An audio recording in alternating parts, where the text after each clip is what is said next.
सत श्री अकाल, नमस्कार, आदाब वर्जे दोस्तों। मैं सुरेंद्र मटाकी ਤੁਹਾਡਾ स्वागत करता हाँ सुरेंद्र मटाकी लाइव परत दर परत ਵਿੱਚ। दोस्तों, पिछले दिनों ਦੇ ਵਿੱਚ ਪੇਂਡੂ ਭਾਈਚਾਰੇ ਵਿੱਚ ਕੁਝ ਇਹੋ ਜਿਹੀਆਂ ਘਟਨਾਵਾਂ ਉੱਤੋਂ ਦਿੱਤੀ ਵਾਪਰੀਆਂ ਨੇ ਤੇ ਵਾਪਰ ਵੀ ਰਹੀਆਂ ਨੇ, ਜਿਨ੍ਹਾਂ ਨੇ ਪੇਂਡੂ ਸਮਾਜ ਦੇ ਵਿੱਚ ਵਖਰੇਵੇਂ ਖੜੇ ਕਰ ਦਿੱਤੇ ਹਨ। ਤੇ ਵਖਰੇਵੇਂ ਵੀ ਇੰਨੇ ਜ਼ਿਆਦਾ, ਇੰਨੇ ਵੱਡੇ ਪੱਧਰ 'ਤੇ, ਜਿਨ੍ਹਾਂ ਨੇ ਪੇਂਡੂ ਸਮਾਜ ਦੇ ਵਿੱਚ ਤਰੇੜਾਂ ਪਾ ਦਿੱਤੀਆਂ। ਮੁੱਦਾ ਕੀ ਹੈ ਇਹਦਾ? ਮੁੱਦਾ ਇਹ ਹੈ ਕਿ ਕਰੋਨਾ ਸੰਕਟ ਕਾਰਨ ਜਿਹੜੀ ਸਾਡੇ ਵੱਖ-ਵੱਖ ਗੁਆਂਢੀ ਸੂਬਿਆਂ ਤੋਂ ਲੇਬਰ, ਚਾਹੇ ਉਹ ਪਿੰਡਾਂ ਦੇ ਵਿੱਚ ਜਾਂ ਸ਼ਹਿਰਾਂ ਦੇ ਵਿੱਚ, ਇੰਡਸਟਰੀ ਵਿੱਚ, ਐਗਰੀਕਲਚਰ ਸੈਕਟਰ ਸਮੇਤ ਵੱਖ-ਵੱਖ ਕੰਮ ਧੰਦਿਆਂ ਦੇ ਵਿੱਚ ਇੱਥੇ ਰੋਜੀ ਕਮਾਉਣ ਆਈ ਸੀ। ਬਿਲਕੁਲ ਉਵੇਂ ਜਿਵੇਂ ਸਾਡੇ ਧੀਆਂ ਪੁੱਤ UK, ਅਮਰੀਕਾ, ਆਸਟ੍ਰੇਲੀਆ, ਨਿਊਜ਼ੀਲੈਂਡ ਸਮੇਤ ਵੱਖ-ਵੱਖ ਜਿਹੜੇ ਬਾਹਰਲੇ ਮੁਲਕਾਂ ਦੇ ਵਿੱਚ ਸਾਡੇ ਧੀਆਂ ਪੁੱਤ ਬੱਚੇ ਗਏ ਹੋਏ ਨੇ ਜਾਂ ਜਾ ਰਹੇ ਨੇ। ਅਤੇ ਜਦੋਂ ਇਹ ਸੰਕਟ ਵਾਪਰ ਗਿਆ, ਸੰਕਟ ਵਧਿਆ, ਰੁਜ਼ਗਾਰ ਖੁੱਸੇ, ਮਕਾਨਾਂ ਵਾਲਿਆਂ ਨੇ ਕਿਰਾਇਆ ਨਾ ਮਿਲਣ ਕਰਕੇ ਮਕਾਨ ਖਾਲੀ ਕਰਵਾ ਲਏ, ਇੱਕ ਅਜੀਬ ਕਿਸਮ ਦਾ ਭੈ ਅਤੇ ਦਹਿਸ਼ਤ ਦਾ ਮਾਹੌਲ ਪੈਦਾ ਹੋ ਗਿਆ ਔਰ ਵੱਧਦਾ ਹੀ ਗਿਆ ਅਤੇ ਵੱਧਦਾ ਗਿਆ। ਜਿਸ ਕਰਕੇ ਇਸ ਦਹਿਸ਼ਤ ਦੇ ਮਾਹੌਲ ਦੇ ਵਿੱਚ ਜਿਹੜੇ ਪ੍ਰਵਾਸੀ ਮਜ਼ਦੂਰ ਸੀ ਉਹ ਪਿੰਡਾਂ ਨੂੰ ਪਰਤਣੇ ਸ਼ੁਰੂ ਹੋਏ ਅਤੇ ਵੱਡੀ ਗਿਣਤੀ ਦੇ ਵਿੱਚ ਆਪਣੇ ਪਿੰਡਾਂ ਨੂੰ ਪਰਤ ਵੀ ਗਏ। ਕਿਵੇਂ ਪਰਤੇ, ਕਿਹੜੀਆਂ ਉਹਨਾਂ ਨੂੰ ਮੁਸੀਬਤਾਂ ਦਾ ਸਾਹਮਣਾ ਕਰਨਾ ਪਿਆ, ਉਹਨਾਂ ਦੀ ਹੋਣੀ ਕਿਹੋ ਜਿਹੀ ਹੋਈ, ਇਹਦੇ ਬਾਰੇ ਬਹੁਤ ਸਾਰੀਆਂ ਰਿਪੋਰਟਾਂ, ਬਹੁਤ ਸਾਰੀਆਂ ਖਬਰਾਂ ਸੋਸ਼ਲ ਮੀਡੀਆ ਦੇ, ਪ੍ਰਿੰਟ ਮੀਡੀਆ ਦੇ, ਇਲੈਕਟ੍ਰੋਨਿਕ ਮੀਡੀਆ 'ਤੇ ਚਰਚਾ ਬਾਦਸਤੂਰ ਹੋ ਚੁੱਕੀਆਂ ਨੇ। ਅਤੇ ਸਾਡਾ ਮੁੱਦਾ ਅੱਜ ਇਸ 'ਤੇ ਚਰਚਾ ਕਰਨਾ ਨਹੀਂ, ਚਰਚਾ ਇਸ 'ਤੇ ਕਰਨਾ ਹੈ ਕਿ ਇਹਨਾਂ ਮਜ਼ਦੂਰਾਂ ਦੇ ਜਾਣ ਕਰਕੇ ਜਿਹੜਾ ਪਿੰਡਾਂ ਦੇ ਵਿੱਚ, ਇੰਡਸਟਰੀ ਦੇ ਵਿੱਚ ਜਾਂ ਵੱਖ-ਵੱਖ ਖਿੱਤਿਆਂ ਦੇ ਵਿੱਚ ਲੇਬਰ ਦਾ ਸੰਕਟ ਪੈਦਾ ਹੋਇਆ, ਇਹ ਸੰਕਟ ਅੱਗੋਂ ਕਿਹੋ ਜਿਹੇ ਸੰਕਟ ਨੂੰ ਜਨਮ ਦੇ ਰਿਹਾ। ਇੰਡਸਟਰੀ ਵਿੱਚ ਅੱਜ ਵੀ ਲੇਬਰ ਦੀ ਘਾਟ ਹੈ ਅਤੇ ਵੱਡੇ ਪੱਧਰ ਉੱਤੇ ਇੰਡਸਟਰੀ ਜਿੱਥੇ ਚੱਲੀ ਵੀ ਹੈ ਅਤੇ ਉੱਥੇ ਇੰਡਸਟਰੀ ਅਜੇ ਵੀ ਲੇਬਰ ਦੀ ਘਾਟ ਕਰਕੇ ਕਈ ਥਾਵਾਂ 'ਤੇ ਬੰਦ ਵੀ ਹੈ। ਇਸੇ ਤਰ੍ਹਾਂ ਬਾਕੀ ਸ਼ਹਿਰਾਂ ਦੇ ਕੰਮ ਧੰਦਿਆਂ ਦੇ ਉੱਤੇ ਵੀ ਅਸਰ ਦਿਖਿਆ। ਪਿੰਡਾਂ ਦੇ ਵਿੱਚ ਖੇਤੀਬਾੜੀ ਦੇ ਵਿੱਚ ਹਾਲਾਂਕਿ ਇਹ ਕਿਹਾ ਗਿਆ ਸੀ ਕਿ ਕਣਕ ਦੀ ਵਾਢੀ 'ਤੇ ਇਹਦਾ ਬੁਰਾ ਅਸਰ ਪਵੇਗਾ, ਫਸਲਾਂ ਦੀ ਜਿਹੜੀ ਮੰਡੀ ਦੇ ਵਿੱਚ ਜਿਹੜੀ ਫਸਲਾਂ ਦੀ ਢੋਆ ਢੁਆਈ, ਚੱਕ ਚੁਕਾਈ, ਵੇਚ ਵਿਚਾਈ 'ਤੇ ਵੀ ਅਸਰ ਪਏਗਾ, ਪਰ ਉਹ ਅਸਰ ਬਹੁਤਾ ਨਹੀਂ ਪਿਆ ਗਾ, ਕਿਉਂਕਿ ਸਾਡੀ ਜਿਹੜੀ ਦੇਸੀ ਜਾਂ ਸਾਡੀ ਜਿਹੜੀ ਸਥਾਨਕ ਲੇਬਰ ਹੈ, ਇੰਡਸਟਰੀ ਬੰਦ ਹੋਣ ਕਰਕੇ, ਹੋਰ ਵੱਖ-ਵੱਖ ਧੰਦੇ ਬੰਦ ਹੋਣ ਕਰਕੇ ਉਹਨਾਂ ਨੇ ਖੇਤਾਂ ਵੱਲ ਨੂੰ ਮੂੰਹ ਕਰ ਲਿਆ ਔਰ ਐਗਰੀਕਲਚਰ ਸੈਕਟਰ ਦੇ ਵਿੱਚ ਪ੍ਰਵਾਸੀ ਮਜ਼ਦੂਰਾਂ ਦੀ ਜਿਹੜੀ ਘਾਟ ਆ, ਉਹ ਘਾਟ ਮਹਿਸੂਸ ਨਹੀਂ ਹੋਣ ਦਿੱਤੀ, ਉਹ ਘਾਟ ਦੂਰ ਕਰ ਦਿੱਤੀ ਔਰ ਕਣਕ ਦੀ ਵਾਢੀ ਤੋਂ ਲੈ ਕੇ ਖਰੀਦ ਤੱਕ ਕੋਈ ਇਹ ਜਿਹੜਾ ਲੇਬਰ ਦਾ ਸੰਕਟ ਹੈ ਉਹਦਾ ਅਹਿਸਾਸ ਨਹੀਂ ਹੋਇਆ। ਹੁਣ ਝੋਨੇ ਦੀ ਲਵਾਈ ਚੱਲ ਰਹੀ ਹੈ ਔਰ ਝੋਨੇ ਦੀ ਲਵਾਈ ਦੇ ਨਾਲ ਜਿਹੜੇ ਲਾਕਡਾਊਨ ਖੁੱਲ੍ਹਣ ਕਰਕੇ ਇੰਡਸਟਰੀ 'ਤੇ ਜਿਹੜੇ ਵੱਖ-ਵੱਖ ਹੋਰ ਧੰਦੇ ਨੇ ਉਹ ਸਾਰੇ ਇੱਕ ਇੱਕ ਕਰਕੇ ਖੁੱਲ੍ਹ ਰਹੇ ਨੇ ਔਰ ਜਿਹੜੀ ਪ੍ਰਵਾਸੀ ਲੇਬਰ ਕੁਛ ਭਰਤੀ ਵੀ ਹੈ ਅਤੇ ਜਾਂ ਜਿਹੜੀ ਕੁਛ ਇੱਥੇ ਰਹਿ ਗਈ ਸੀ ਉਹ ਹੁਣ ਉਹਨਾਂ ਆਪੋ ਆਪਣੇ ਧੰਦਿਆਂ ਵੱਲ ਜਿਹੜਾ ਉਹਦਾ ਝੁਕਾਅ ਹੋ ਗਿਆ, ਧੰਦਿਆਂ ਵੱਲ ਰੁੱਝ ਗਈ ਹੈ। ਐਗਰੀਕਲਚਰ ਸੈਕਟਰ ਦੇ ਵਿੱਚ ਹੁਣ ਇਹ ਮਹਿਸੂਸ ਕੀਤਾ ਜਾ ਰਿਹਾ ਕਿ ਜਿਹੜੀ ਪ੍ਰਵਾਸੀ ਮਜ਼ਦੂਰਾਂ ਦੀ ਘਾਟ ਹੈ ਉਹਦੇ ਬਿਨਾਂ ਝੋਨੇ ਦੀ ਲਵਾਈ ਪ੍ਰਭਾਵਿਤ ਹੋ ਰਹੀ ਹੈ। ਪੰਜਾਬ ਸਰਕਾਰ ਵੀ ਕਹਿ ਰਹੀ ਹੈ ਕਿ ਅਸੀਂ ਜਿਹੜੇ ਪ੍ਰਵਾਸੀ ਮਜ਼ਦੂਰ ਆਉਣਾ ਚਾਹੁਣ ਇੱਧਰ, ਉਹਨਾਂ ਦੇ ਵਾਪਸ ਪਰਤਣ ਦਾ ਪ੍ਰਬੰਧ ਕਰ ਰਹੇ ਹਾਂ, ਕਿਰਾਇਆ ਉਹਨਾਂ ਨੂੰ ਆਪਣਾ ਲਾਉਣਾ ਪਵੇਗਾ।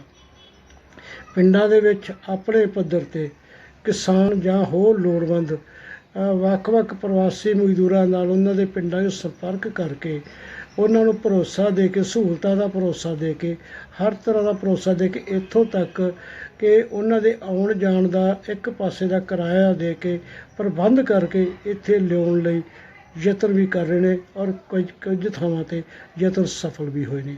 ਖਬਰਾਂ ਇਹ ਵੀ ਨੇ ਕਿ ਇੱਧਰ ਆਏ ਜਿਹੜੇ ਪ੍ਰਵਾਸੀ ਮਜ਼ਦੂਰ ਹੈ, ਉਹਨਾਂ ਦਾ ਢੋਲ ਢਪੱਕਿਆਂ ਨਾਲ ਹਾਰ ਪਾ ਕੇ ਸਵਾਗਤ ਵੀ ਕੀਤਾ ਗਿਆ। ਅਤੇ ਦੂਜੇ ਪਾਸੇ ਖਬਰ ਇਹ ਵੀ ਹੈ ਕਿ ਜਦੋਂ ਲੇਬਰ ਦੀ ਘਾਟ ਮਹਿਸੂਸ ਹੋਣ ਲੱਗੀ ਤਾਂ ਪਿੰਡਾਂ ਦੇ ਰਹਿਣ ਵਾਲੇ ਖੇਤ ਮਜ਼ਦੂਰਾਂ ਨੇ ਇਹ ਮਹਿਸੂਸ ਕੀਤਾ ਕਿ ਹੁਣ ਕੁਝ ਕੁ ਉਹਨਾਂ ਨੂੰ ਇਹਦਾ ਫਾਇਦਾ ਪਹੁੰਚਣਾ ਚਾਹੀਦਾ।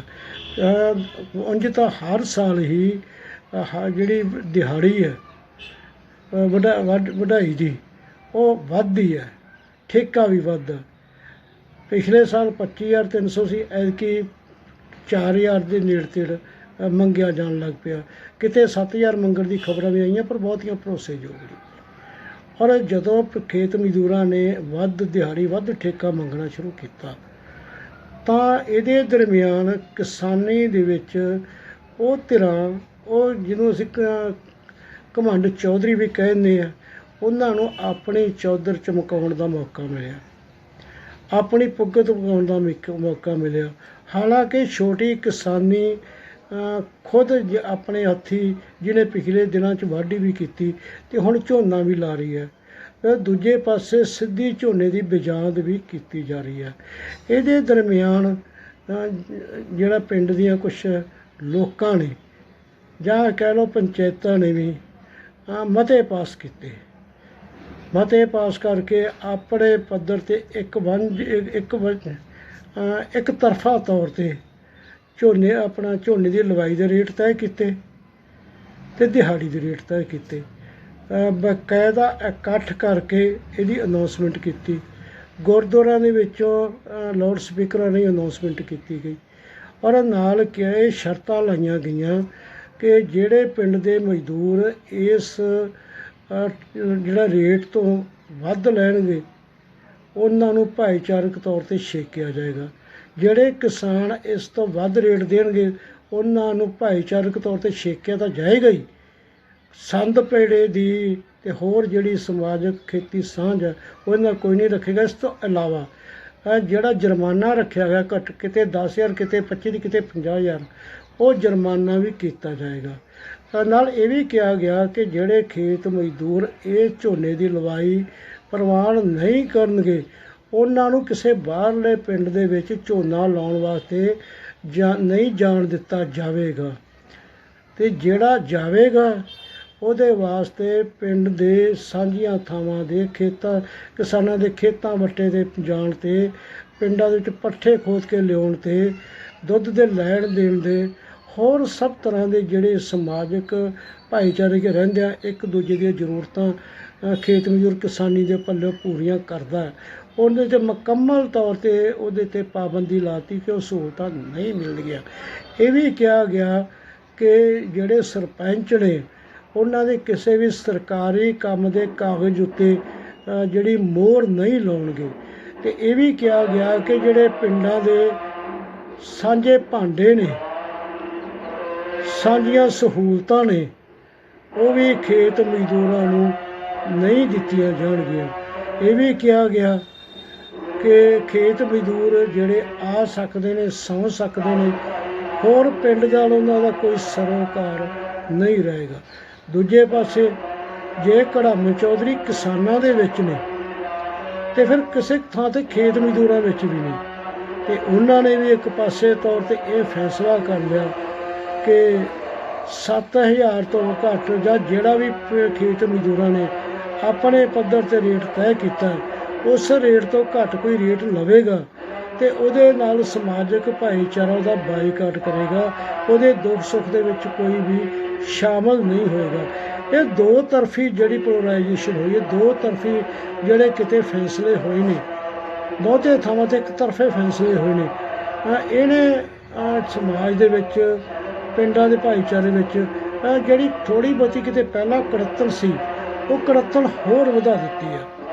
ਔਰ ਇਹ ਸਾਰੇ ਮੁੱਦੇ ਦੇ ਉੱਤੇ ਜੇ ਅਸੀਂ ਹੁਣ ਦੇਖੀਏ ਜਿਹੜੀਆਂ ਕਿਸਾਨ ਜਥੇਬੰਦੀਆਂ ਨੇ, ਜਿਹੜੀਆਂ ਹਕੀਕੀ ਕਿਸਾਨ ਜਥੇਬੰਦੀਆਂ ਨੇ, ਹਕੀਕੀ ਖੇਤ ਮਜ਼ਦੂਰ ਜਥੇਬੰਦੀਆਂ ਨੇ, ਨਰੇਗਾ ਮਜ਼ਦੂਰ ਯੂਨੀਅਨਾਂ ਨੇ, ਉਹਨਾਂ ਨੇ ਵਿੱਚ ਵਿਚਾਲੇ ਪੈ ਕੇ ਕੋਈ ਸਾਂਝਾ ਰਸਤਾ ਕੱਢ ਕੇ ਦੋਹਾਂ ਧਿਰਾਂ ਨੂੰ ਪ੍ਰਵਾਨਯੋਗ ਠੇਕੇ ਦੀਆਂ ਦਰਾਂ, ਠੇਕੇ ਦਾ ਭਾੜਾ, ਦਿਹਾੜੀ ਤੈਅ ਕਰਨ 'ਚ ਸਫਲਤਾ ਹਾਸਲ ਕੀਤੀ ਹੈ। ਇਹ ਚੰਗਾ ਪੱਖ ਹੈ।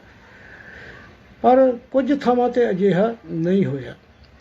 ਅਖਬਾਰਾਂ ਦੇ ਵਿੱਚ, ਸੋਸ਼ਲ ਮੀਡੀਆ ਦੇ ਵਿੱਚ ਇਹ ਇੱਕ ਤਰਫਾ ਜਿਹੜੇ ਐਲਾਨਨਾਮੇ ਨੇ, ਫੈਸਲੇ ਨੇ, ਫਰਮਾਨ ਨੇ, ਉਹ ਅੱਜ ਵੀ ਆ ਰਹੇ ਨੇ।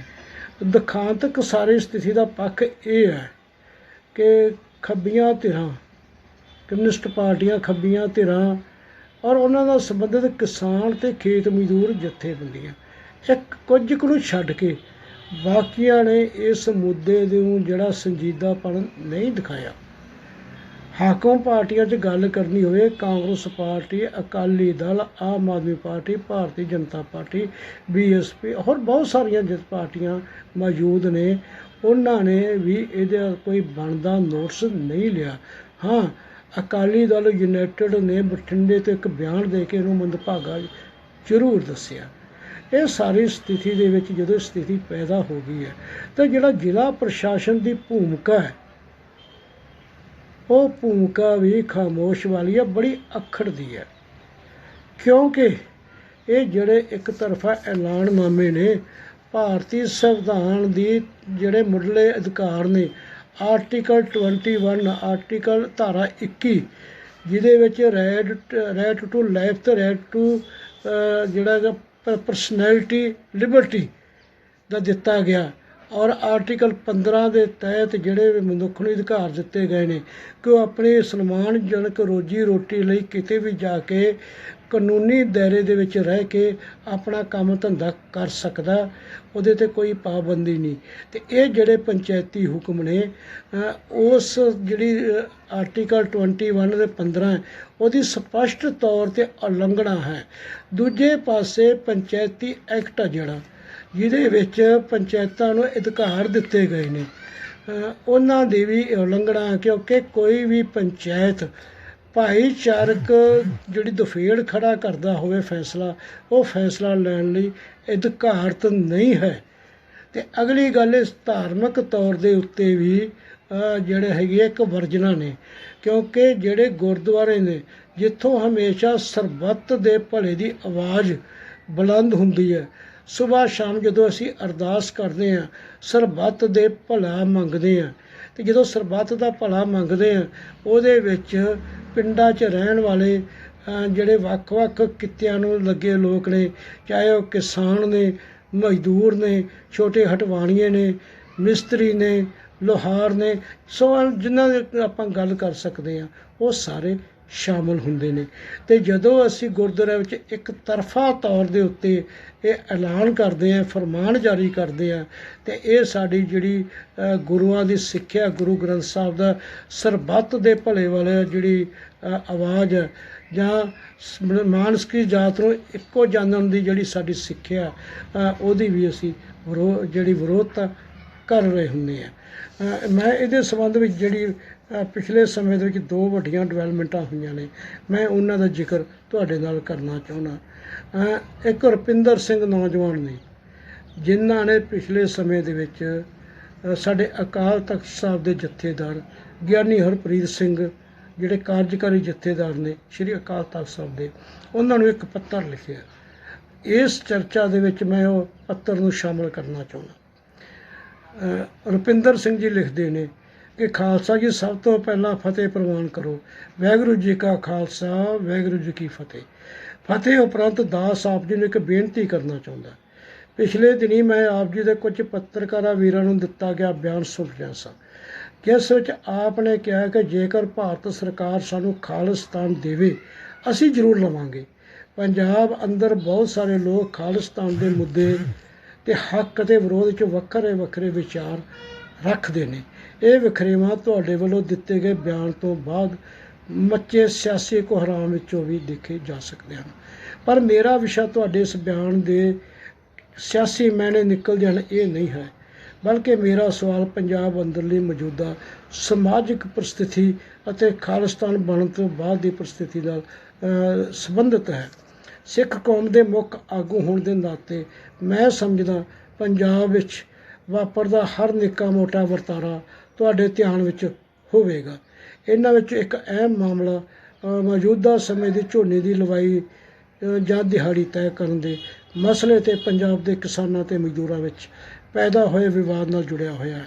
ਉਂਝ ਤਾਂ ਝੋਨੇ ਦੀ ਲਵਾਈ ਅਤੇ ਦਿਹਾੜੀ ਤੈਅ ਕਰਨ ਦਾ ਮਾਮਲਾ ਕਿਸਾਨਾਂ ਅਤੇ ਮਜ਼ਦੂਰਾਂ ਦਾ ਆਪਸੀ ਮਾਮਲਾ, ਦੋਵੇਂ ਮਿਲ ਬੈਠ ਕੇ ਇਸ ਦਾ ਕੋਈ ਹੱਲ ਕੱਢ ਲੈਣਾ ਚਾਹੀਦਾ ਹੈ। ਪਰ ਖਾਲਸਾ ਦੀ ਸਥਿਤੀ ਉਸ ਵੇਲੇ ਗੰਭੀਰ ਬਣ ਜਾਂਦੀ ਹੈ ਜਦੋਂ ਪਿੰਡਾਂ ਦੇ ਕੁਝ ਘੜਮ ਚੌਧਰੀ ਇਸ ਮਸਲੇ ਨੂੰ ਆਪਣੀ ਉੱਚ ਜਾਤੀ ਹੰਕਾਰ ਤਹਿਤ ਜਾਤੀ ਰੰਗਤ ਦੇ ਦਿੰਦੇ ਹਨ।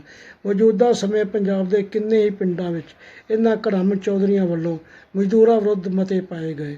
ਇਸ ਪੂਰੇ ਵਰਤਾਰੇ ਵਿੱਚ ਜੋ ਸਭ ਤੋਂ ਵੱਧ ਦੁਖਦਾਈ ਗੱਲ ਇਹ ਹੈ ਉਹ ਇਹ ਹੈ ਕਿ ਘੜਮ ਚੌਧਰੀ ਆਪਣੇ ਮਨਸੂਬਿਆਂ ਨੂੰ ਪੂਰਾ ਕਰਨ ਲਈ ਇਕੱਠ ਕਰਨ ਲਈ ਗੁਰੂ ਘਰਾਂ ਦੀਆਂ ਇਮਾਰਤਾਂ ਨੂੰ ਵਰਤ ਰਹੇ ਹਨ। ਹੋਰ ਦੁਖਦਾਈ ਗੱਲ ਇਹ ਹੈ ਕਿ ਆਪਣੇ ਉੱਚ ਜਾਤੀ ਹੰਕਾਰ ਤਹਿਤ ਕੀਤੇ ਫੈਸਲਿਆਂ ਦੀ ਗੁਰੂ ਘਰਾਂ ਦੇ ਸਪੀਕਰਾਂ ਲਈ ਅਨਾਉਂਸਮੈਂਟ ਕੀਤੀ ਜਾਂਦੀ ਹੈ।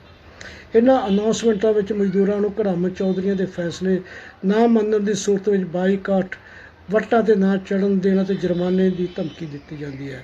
ਖਾਲਸਾ ਜੀ ਦੀ ਪੂਰੀ ਸਥਿਤੀ ਸੰਬੰਧੀ ਮੈਂ ਆਪ ਜੀ ਨੂੰ 2 ਸਵਾਲ ਕਰਨਾ ਚਾਹੁੰਦਾ ਹਾਂ। ਪਹਿਲਾ ਸਵਾਲ, ਜੋ ਇਹ ਵਰਤਾਰਾ ਚੱਲ ਰਿਹਾ ਹੈ, ਜੇਕਰ ਕੱਲ੍ਹ ਨੂੰ ਖਾਲਿਸਤਾਨ ਬਣ ਜਾਂਦਾ ਹੈ ਤਾਂ ਇਹ ਜਾਤ ਪਾਤੀ ਵਰਤਾਰਾ ਉੱਥੇ ਵੀ ਇੱਦਾਂ ਹੀ ਚੱਲੇਗਾ ਜਾਂ ਇਸ 'ਤੇ ਰੋਕ ਲੱਗੇਗੀ? ਦੂਸਰਾ ਸਵਾਲ ਇਹ ਕਿ ਜੇਕਰ ਖਾਲਿਸਤਾਨ ਨਹੀਂ ਬਣਦਾ, ਤੁਹਾਡੇ ਬਿਆਨਾਂ ਮੁਤਾਬਕ ਭਾਰਤ ਸਰਕਾਰ ਨਹੀਂ ਦਿੰਦੀ, ਤਾਂ ਕੀ ਆਪਣੇ ਜਾਤੀ ਹੰਕਾਰ ਲਈ ਘੜਮ ਚੌਧਰੀ ਗੁਰੂ ਘਰਾਂ ਨੂੰ ਇਸ ਤਰ੍ਹਾਂ ਵਰਤਦੇ ਰਹਿਣਗੇ ਜਾਂ ਉਹਨਾਂ ਉੱਪਰ ਕੋਈ ਕਾਰਵਾਈ ਕੀਤੀ ਜਾਏਗੀ? ਖਾਲਸਾ ਜੀ, ਮੈਂ ਇਸ ਗੱਲ ਤੋਂ ਬਿਲਕੁਲ ਸਪਸ਼ਟ ਹਾਂ ਕਿ ਸਿੱਖੀ ਵਿੱਚ ਜਾਤ ਪਾਤ ਲਈ ਕੋਈ ਥਾਂ ਨਹੀਂ। ਇਸੇ ਤਹਿਤ ਮੈਂ ਆਪ ਜੀ ਤੋਂ ਆਸ ਕਰਦਾ ਕਿ ਸਿੱਖ ਕੌਮ ਦੇ ਆਗੂ ਹੋਣ ਦੇ ਨਾਤੇ ਇਹਨਾਂ ਸਵਾਲਾਂ ਦੇ ਤੱਤ ਸਮਝਦੇ ਹੋਏ ਆਪ ਜੀ ਜਵਾਬ ਜ਼ਰੂਰ ਭੇਜੋਗੇ। ਆਪਣੇ ਨਿੱਜੀ ਮਫਾਦ ਲਈ ਸਿੱਖੀ ਨੂੰ ਵਰਤ ਰਹੇ ਘੜਮ ਚੌਧਰੀਆਂ ਖਿਲਾਫ ਕਾਰਵਾਈ ਜ਼ਰੂਰ ਕਰੋਗੇ। ਚਿੱਠੀ ਲਿਖਣ ਵੇਲੇ ਜੇਕਰ ਕੋਈ ਗਲਤੀ ਹੋ ਗਈ ਹੋਵੇ ਤਾਂ ਦਾਸ ਖਿਮਾ ਦਾ ਜਾਚਕ ਹੈ। ਵਾਹਿਗੁਰੂ ਜੀ ਕਾ ਖਾਲਸਾ, ਵਾਹਿਗੁਰੂ ਜੀ ਕੀ ਫਤਿਹ। ਇਹ ਚਿੱਠੀ ਰੁਪਿੰਦਰ ਸਿੰਘ ਪੁੱਤਰ ਪ੍ਰੀਤਮ ਸਿੰਘ, ਪਿੰਡ ਤੇ ਡਾਕਖਾਨਾ ਚੌਂਦਾ, ਤਹਿਸੀਲ ਮਲੇਰਕੋਟਲਾ, ਜ਼ਿਲ੍ਹਾ ਸੰਗਰੂਰ ਨੇ ਲਿਖੀ ਹੈ। ਚਿੱਠੀ ਵਿੱਚ ਉਹਨਾਂ ਨੇ ਆਪਣਾ ਫ਼ੋਨ ਨੰਬਰ ਵੀ ਲਿਖਿਆ। ਇੱਕ ਇਸੇ ਤਰ੍ਹਾਂ ਆਪਣਾ ਕ੍ਰਾਂਤੀਕਾਰੀ ਪੇਂਡੂ ਮਜ਼ਦੂਰ ਯੂਨੀਅਨ ਪੰਜਾਬ ਵਿੱਚ ਕੰਮ ਕਰਦੀ ਹੈ।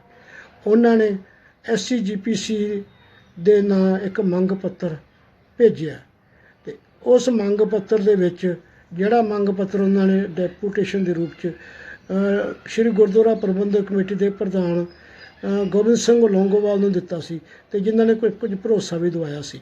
ਉਹਦੇ ਵਿੱਚ ਜਿਹੜੇ ਉਹਨਾਂ ਨੇ ਨੁਕਤੇ ਉਠਾਏ ਨੇ ਜਾਂ ਮੰਗਾਂ ਉਠਾਈਆਂ ਨੇ ਉਹ ਤੁਹਾਡੇ ਨਾਲ ਸਾਂਝੀ ਕਰਨ ਜਾ ਰਿਹਾ।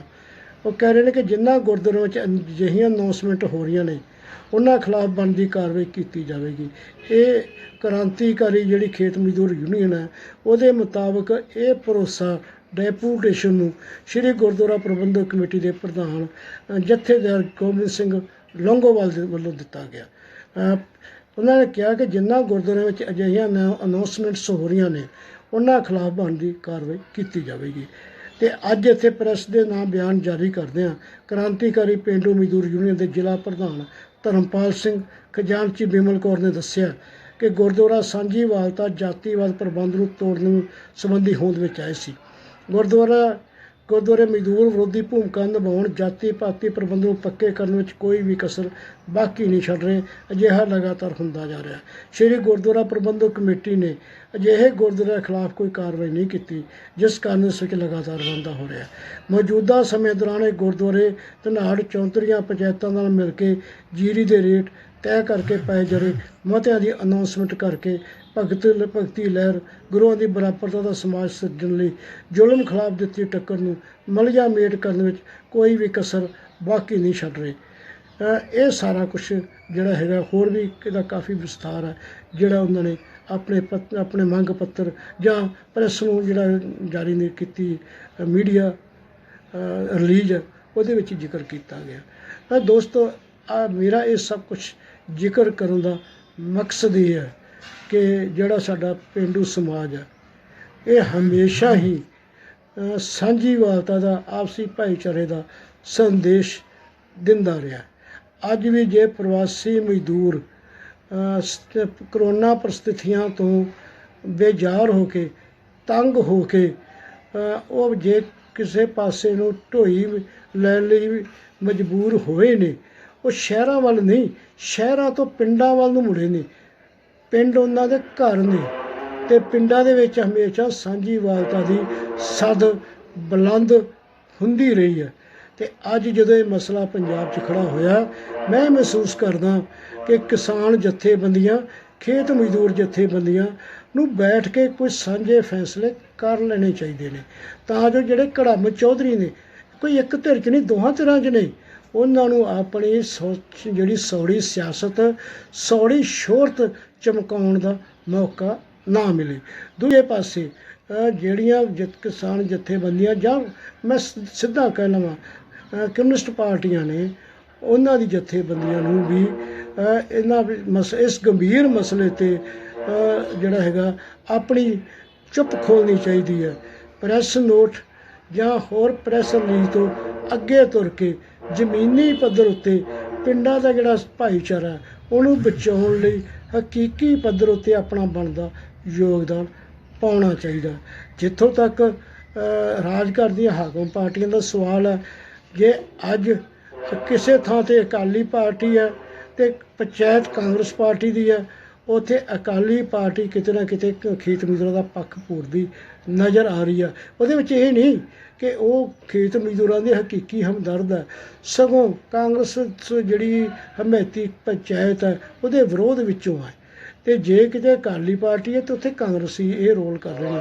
ਹਾਲਾਂਕਿ ਜਿਹੜਾ ਅੱਜ ਜ਼ਹਿਰੀਲੇ ਪ੍ਰੈਸ ਨੋਟ, ਸਮਾਜ ਵਿਰੋਧੀ ਪ੍ਰੈਸ ਨੋਟ ਅੱਜ ਜਾਰੀ ਹੋ ਰਹੇ ਨੇ, ਇਹ ਅਕਾਲੀ ਭਾਜਪਾ ਸਰਕਾਰ ਵੇਲੇ ਵੀ ਜਾਰੀ ਹੋਏ ਸੀ, ਪਰ ਉਦੋਂ ਇਹ ਇੰਨੀ ਸ਼ਿੱਦਤ ਨਾਲ ਮਹਿਸੂਸ ਨਹੀਂ ਕੀਤੇ ਗਏ ਸੀ, ਕਿਉਂਕਿ ਉਦੋਂ ਇਹ ਮਸਲਾ ਇੰਨਾ ਗੰਭੀਰ ਨਹੀਂ ਬਣਿਆ ਸੀ ਜਿੰਨਾ ਕਰੋਨਾ ਟ੍ਰੈਜਡੀ ਕਰਕੇ, ਜਿਹੜੀ ਲੇਬਰ ਦੇ ਸੰਕਟ ਕਰਕੇ ਹੁਣ ਮਹਿਸੂਸ ਬਣਿਆ।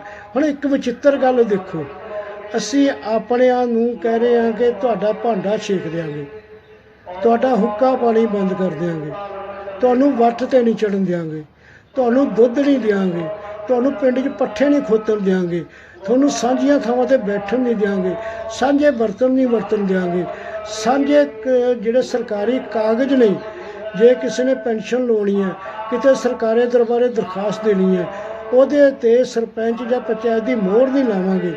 ਕਿਉਂ? ਕਿਉਂਕਿ ਤੁਸੀਂ ਸਾਡੀ ਲਵਾਈ ਦੇ ਰੇਟ ਪ੍ਰਵਾਨ ਨਹੀਂ ਕੀਤੇ।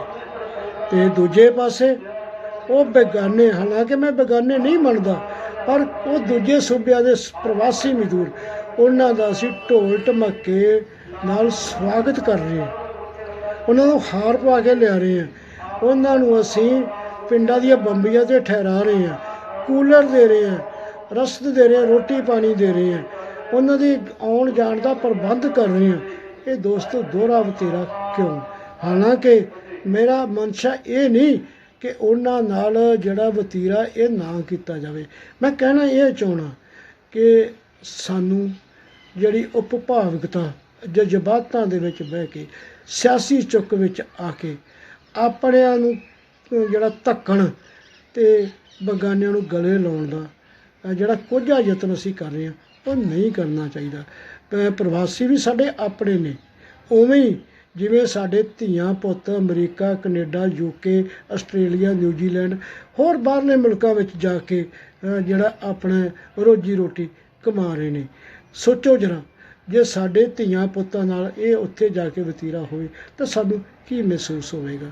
ਸੋ ਇਹ ਸਾਰੇ ਮਸਲੇ 'ਤੇ ਜਿਹੜੇ ਮੈਂ ਆਪਣੀ ਗੱਲ ਤੁਹਾਡੇ ਨਾਲ ਰੱਖੀ ਹੈ, ਮੈਂ ਉਹਨੂੰ ਸਮੇਟਦਾ ਹੋਇਆ ਇੰਨਾ ਕਹਿਣਾ ਚਾਹਾਂਗਾ ਕਿ ਇਹ ਮਸਲਾ ਇੰਨਾ ਗੰਭੀਰ ਨਾ ਬਣ ਦਿਓ, ਕਿਉਂਕਿ ਅੱਜ ਜੇ ਮੁਲਕ ਦੀ ਆਰਥਿਕਤਾ ਡਿੱਗੀ ਹੈ, ਉਸ ਆਰਥਿਕਤਾ ਨੂੰ ਚੁੱਕਣ ਦੀਆਂ ਗੱਲਾਂ ਹੋ ਰਹੀਆਂ ਨੇ, ਚਾਹੇ ਉਹ ਹਕੀਕੀ ਤੌਰ 'ਤੇ, ਜ਼ਮੀਨੀ ਤੌਰ 'ਤੇ ਘੱਟ ਨੇ, ਲਫਾਜੀ ਤੌਰ 'ਤੇ ਵੱਧ ਨੇ, ਪਰ ਉਹਨਾਂ ਸਾਰਿਆਂ ਦੀ ਟੇਕ ਖੇਤੀ ਹੈ।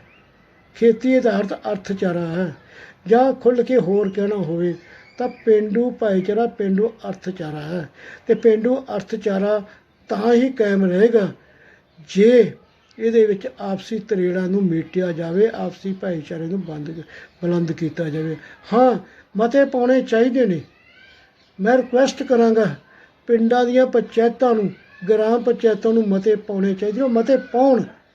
ਪਹਿਲਾ ਮਤਾ ਇਹ ਪਾਉਣ ਕਿ ਭਾਜਪਾ ਨੇ ਜਿਹੜੇ 3 ਆਰਡੀਨੈਂਸ ਜਾਰੀ ਕਰਕੇ ਕੇਂਦਰ ਸਰਕਾਰ ਨੇ ਕਿਸਾਨੀ ਸੰਬੰਧੀ ਜਿਹੜੇ ਗਲਤ ਫੈਸਲੇ ਲੈਣੇ, ਜਿਹੜੇ ਕਿਸਾਨੀ 'ਤੇ ਮਾਰੂ ਵਾਰ ਕਰਨਗੇ, ਜਿਨ੍ਹਾਂ ਵਿੱਚ ਮੰਡੀਕਰਨ ਦਾ ਇੱਕ ਫੈਸਲਾ ਜਿਹੜਾ ਢਾਂਚਾ ਮੰਡੀਕਰਨ ਦਾ, ਇਹਨੂੰ ਤੋੜ ਕੇ ਖੁੱਲ੍ਹੀ ਮੰਡੀ ਦੀ ਕਾਇਮ ਕਰਨੀ, ਅਤੇ ਦੂਜਾ ਜਿਹੜੀ ਘੱਟੋ ਘੱਟ ਸਮਰਥਨ ਕੀਮਤ ਕਣਕ ਝੋਨੇ ਦੀ ਰੱਖੀ ਹੈ ਉਹਨੂੰ ਖਤਮ ਕਰਨ ਦਾ ਜਿਹੜਾ ਸੰਕੇਤ ਦੇਣਾ।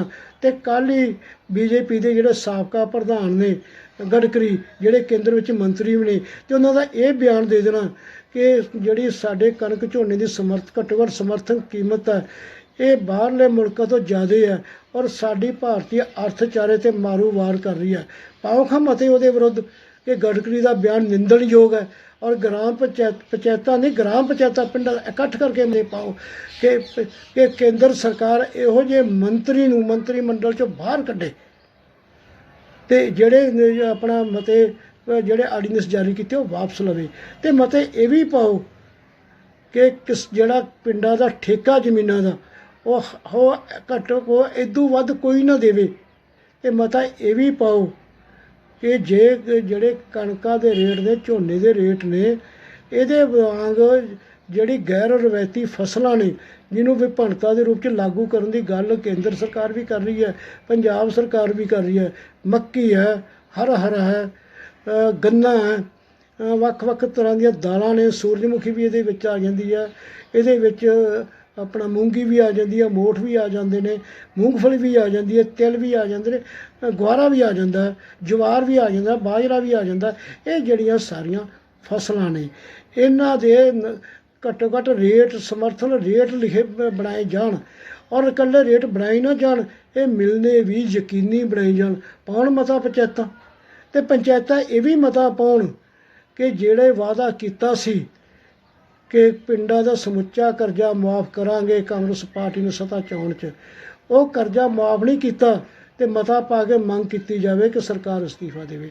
ਇਹੋ ਜਿਹੇ ਮਤੇ ਸਾਨੂੰ ਪਾਉਣੇ ਚਾਹੀਦੇ ਨੇ। ਮਤੇ ਇਹ ਵੀ ਪਾਓ ਕਿ ਜਿਹੜੇ ਪਿੰਡਾਂ ਦੇ ਸਕੂਲ ਨੇ ਉਹਨਾਂ ਸਕੂਲਾਂ ਦੀ ਜਿਹੜੀ ਦਸ਼ਾ ਸੁਧਾਰੀ ਜਾਵੇ, ਬਣਦੇ ਟੀਚਰ ਦਿੱਤੇ ਜਾਣ, ਹਸਪਤਾਲ ਜਿੱਥੇ ਨਹੀਂ ਉੱਥੇ ਹਸਪਤਾਲ ਬਣਾਏ ਜਾਣ, ਜਿੱਥੇ ਹੈਗੇ ਨੇ ਉੱਥੇ ਡਾਕਟਰ ਅਤੇ ਹੋਰ ਸਟਾਫ ਦਾ ਪ੍ਰਬੰਧ ਕੀਤਾ ਜਾਵੇ, ਦਵਾਈਆਂ ਦਾ ਪ੍ਰਬੰਧ ਕੀਤਾ ਜਾਵੇ, 24 ਘੰਟੇ ਡਾਕਟਰ ਉਪਲਬਧ ਰਹੇ ਇਹਦਾ ਪ੍ਰਬੰਧ ਕੀਤਾ ਜਾਵੇ। ਪਿੰਡਾਂ ਦੀਆਂ ਗਲੀਆਂ ਨਾਲੀਆਂ ਪੱਕੀਆਂ ਹੋਣ, ਇਹਨਾਂ ਦੇ ਪਾਣੀ ਦਾ, ਗੰਦੇ ਪਾਣੀ ਦਾ ਨਿਕਾਸ ਹੋਵੇ, ਅਤੇ ਇਹਦੇ ਨਾਲ ਹੀ ਜਿਹੜਾ ਪੀਣ ਵਾਲਾ ਸਵੱਛ ਪਾਣੀ ਮਿਲੇ, ਸਫਾਈ ਦਾ ਪ੍ਰਬੰਧ ਹੋਵੇ। ਔਰ ਜਿਹੜੀ ਪਿੰਡਾਂ ਦੀ ਸਾਂਝੀ ਸ਼ਾਮਲਾਟ ਜ਼ਮੀਨ ਹੈ ਜਿਹਦੇ 'ਤੇ ਹੁਣ ਪੰਜਾਬ ਸਰਕਾਰ ਨੇ ਅੱਖ ਰੱਖੀ ਹੋਈ ਹੈ, ਉਹਨੂੰ ਵੱਡੇ ਸਰਮਾਏਦਾਰਾਂ ਨੂੰ ਵੇਚਣ ਦੀ ਵਿਉਂਤਬੰਦੀ ਕੀਤੀ ਹੋਈ ਹੈ।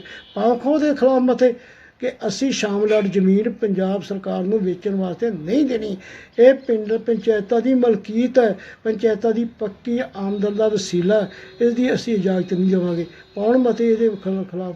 ਅਤੇ ਇਹ ਵੀ ਮਤੇ ਪਾਏ ਜਾਣ ਕਿ ਪਿੰਡਾਂ ਦੇ ਵਿੱਚ ਜਿਹੜਾ ਰੁਜ਼ਗਾਰ ਦੇ ਮੌਕੇ ਨਹੀਂ, ਉਹ ਸਥਾਨਕ ਤੌਰ 'ਤੇ ਰੁਜ਼ਗਾਰ ਦੇ ਮੌਕੇ ਦੇਣ ਲਈ ਜਿਹੜਾ ਮਨਰੇਗਾ ਐਕਟ ਹੈ ਉਹਨੂੰ ਸਹੀ ਰੂਪ 'ਚ ਲਾਗੂ ਕੀਤਾ ਜਾਵੇ, ਉਹਦੀ ਰਕਮ ਵਧਾਈ ਜਾਵੇ।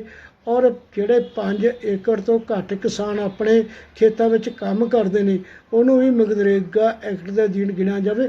ਬਹੁਤ ਇਹਦੇ ਵਿੱਚ ਇਹ ਵੀ ਮਤੇ ਪਾਓ ਕਿ ਜਿਹੜੀ ਵਿਆਹ ਸ਼ਾਦੀ ਹੈ ਉਹ ਅਸੀਂ ਸਾਦੀ ਕਰਾਂਗੇ, ਉਹਦੇ 'ਤੇ ਮਿਥੋ ਕਿ ਇਦੋਂ ਵੱਧ ਬੰਦੇ ਅਸੀਂ ਨਹੀਂ ਬੁਲਾਵਾਂਗੇ, ਇਦੋਂ ਵੱਧ ਅਸੀਂ ਖਰਚ ਨਹੀਂ ਕਰਾਂਗੇ। ਇਹੋ ਜਿਹੇ ਸਮਾਜਿਕ ਮਸਲਿਆਂ 'ਤੇ, ਰਾਜਨੀਤਿਕ ਮਸਲਿਆਂ 'ਤੇ, ਆਰਥਿਕ ਮਸਲਿਆਂ 'ਤੇ ਅਤੇ ਨਿਰੋਲ ਪੇਂਡੂ ਭਾਈਚਾਰੇ ਨਾਲ ਸੰਬੰਧਿਤ ਮਸਲਿਆਂ ਦੇ ਉੱਤੇ ਮਤੇ ਪਾਉਣੇ ਚਾਹੀਦੇ ਆ। ਔਰ ਗ੍ਰਾਮ ਪੰਚਾਇਤਾਂ ਇਕੱਠ ਕਰਕੇ ਮਤੇ ਇਹ ਪਾਉਣ, ਤਾਂ ਹੀ ਅਸੀਂ ਜਿਹੜਾ ਹੈਗਾ ਪੇਂਡੂ ਭਾਈਚਾਰੇ ਦਾ ਕੁਝ ਸਵਾਰ ਸਕਦੇ ਹਾਂ। ਜਿਹੜੀਆਂ ਕਿਸਾਨ ਜਥੇਬੰਦੀਆਂ ਨੇ, ਖੇਤ ਮਜ਼ਦੂਰ ਜਥੇਬੰਦੀਆਂ ਨੇ, ਉਹਨਾਂ ਨੂੰ ਆਪਣਾ ਸਾਰਾ ਧਿਆਨ ਇਸ ਪਾਸੇ ਲਾਉਣਾ ਚਾਹੀਦਾ। ਇਹੋ ਜਿਹੇ ਮਤੇ ਪਾਉਣੇ ਚਾਹੀਦੇ ਆ ਤਾਂ ਜੋ ਸਹੀ ਤੌਰ 'ਤੇ ਜਿਹੜੀ ਕਿਸਾਨੀ ਹੈ ਉਹ ਥੋੜ੍ਹਾ ਜਿਹਾ ਆਪਣਾ ਪੱਧਰ ਉੱਚਾ ਚੁੱਕ ਸਕੇ, ਖੇਤ ਮਜ਼ਦੂਰਾਂ ਦੀ ਵੀ ਕੁਛ ਹਾਲਤ ਸੁਧਰ ਸਕੇ ਅਤੇ ਸਮੁੱਚੇ ਤੌਰ 'ਤੇ ਪੇਂਡੂ ਭਾਈਚਾਰਾ ਤਰੱਕੀ ਕਰੇ।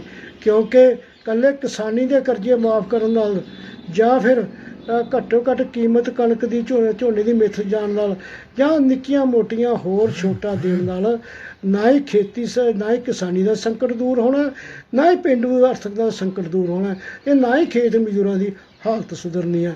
ਇਹਦੇ ਵਾਸਤੇ ਸਮੁੱਚੇ ਪੈਕੇਜ ਦੀ ਲੋੜ ਹੈ।